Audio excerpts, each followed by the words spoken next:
the most credible witness ever produced by the Blue Ribbon Committee, Orly Gutesa.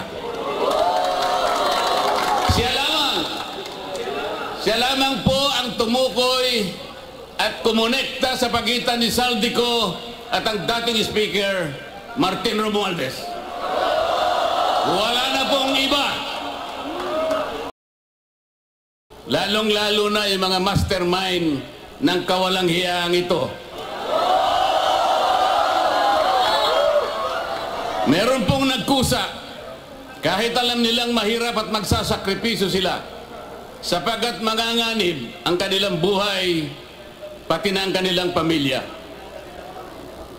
Ang tinutukoy ko po ay ang mag-asawang Diskaya. Para sa ganon ay makatulong sila sa Estado na hanapin natin kung sino yung utak, kung sino ang mastermind. Hindi pa po nakapagsisimula ang proseso, ay pinagsikapan na po na sila ay pigilan. Dahil sa umpisa pa lamang ng kanilang sworn statement, natukoy na nila initially 17 members of the House of Representatives.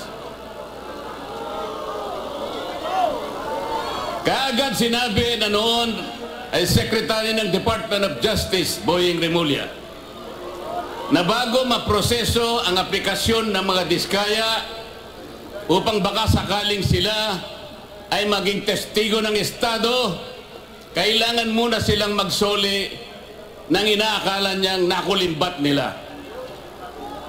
Ang sabi ko po sa kanya, hindi naman po pwedeng sa aplikasyon pa lang, sa pagpoproseso pa lang, ay bibigyan mo na sila ng isang requirement na kailanman ay hindi nakasulat sa ilalim ng batas.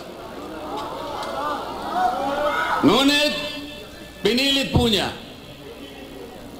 Ang sabi ko pa sa kanya, ang korte lamang ang magsasabi kung magkano ang isusuli ng isang tao pagkatapos ng paglilitis. Sapagkat ang korte rin naman ang magtatakda kung yung nag-a-apply sa Witness Protection Program ay a-approvein ng korte. Ang mag-a-approve po ay korte, hindi po ang Department of Justice. Ngunit dahil ayaw po nila, natatakot sila na baka sakaling magsalita pa ang mga Diskaya hanggang ngayon ay hindi nila pinapayagang ang proseso para sila ay makapag-apply. Isa ito sa paraan para sa ganon ay hindi matupad ang transparency. Mamaya po ipaliliwanag ko pa lalo ang bahagi na yan. Ang isa pa po na testigo na inaakala ko na pinakatotoo, the most credible witness ever produced by the Blue Ribbon Committee, Orly Gutesa. Siya lamang po ang tumukoy at kumonekta sa pagitan ni Saldico at ang dating Speaker, Martin Romualdez. Wala na pong iba. Wala na pong iba.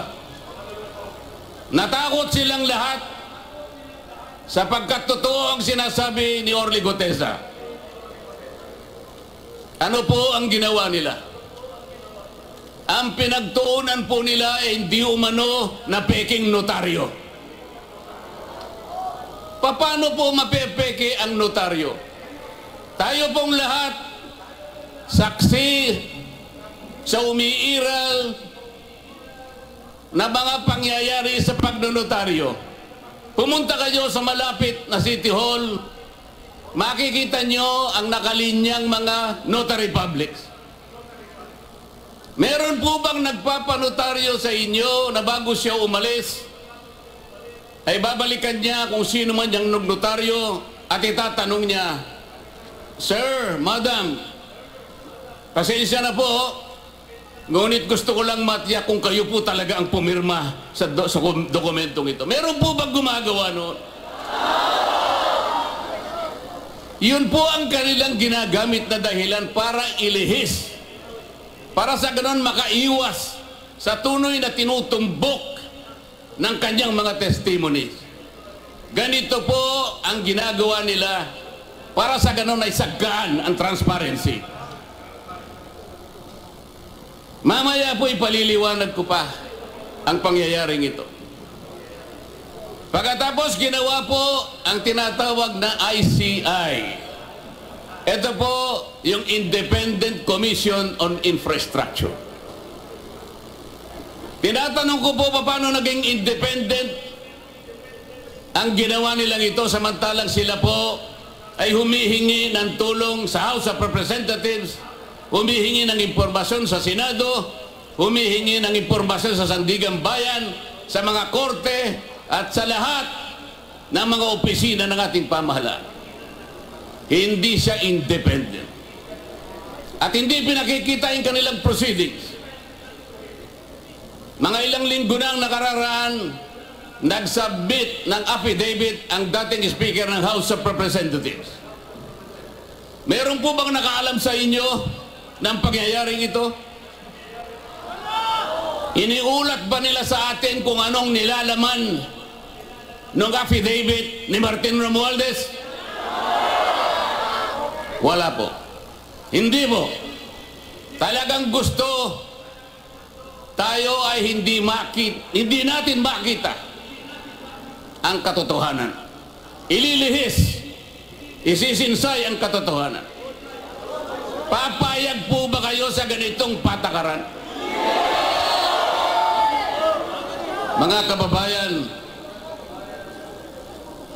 ang sinusuri, ang iniimbestiga na bilang ng mga flood control projects ay hindi bababa sa 9,000. Sa ngayon po, ang sabi po nila ay nakapagpalitaw na sila ng 500 ghost projects. Hindi ko po alam kung paano nangyari ito. Ang Department of Public Works and Highways gumagamit ng sari-saring applications.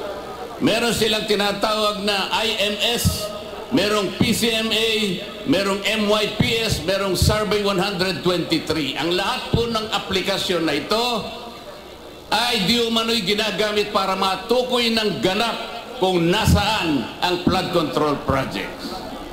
Pero ang totoo po, wala naman pala silang ginagamit mga satellite. Yung sinasabi nilang real-time geotag na project ay marami po ang sablay. Kaya hindi po talaga natin kailanman madidetermina ilan ang ghost flood control projects. Meron pa silang tinatawag na quality assurance units. Ito pong opisinang ito ang nakasentro sa pagtingin sa kalidad sa pagkakagawa ng mga flood control projects. Ito ay mula sa kanilang central office, meron silang satellite office sa kanilang mga regional offices at ganon din sa mga district offices. Meron pa silang tinatawag na CPS.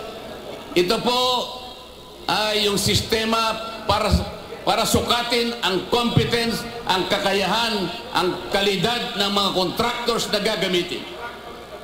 Kung lahat ng pamamaraan na ito, kung lahat ng sistemang ito ay kanilang sinunod, kailanman ay hindi magkakaroon ng ghost projects. Anong ibig sabihin po nito? Hindi po nila sinunod ang mga tuntunin. Nagbulag-bulagan sila sa mga tuntunin. Sapagkat ang pinag-uusapan natin ngayon mga kababayan ay halos 1 trilyon piso na nakulimbat sa kaban ng bayan. Ito na po siguro ang pinakamalaking pagnanakaw sa kasaysayan ng Republika ng Pilipinas. Tama po ang mga sinabi ng naunang nagsalita sa atin. Kailangan po natin talaga ang transparency. Kailangan po natin talaga ang accountability. Kung walang transparency, hindi natin makikita, hindi malalantad sa ating lahat. Kung sino ang utak, kung sinong pinuno, kung sinong nag-isip ng lahat ng bagay nito. At kung hindi sila magiging accountable kahit kailan, ay hindi magkakaroon ng hustisya sa ating bansa.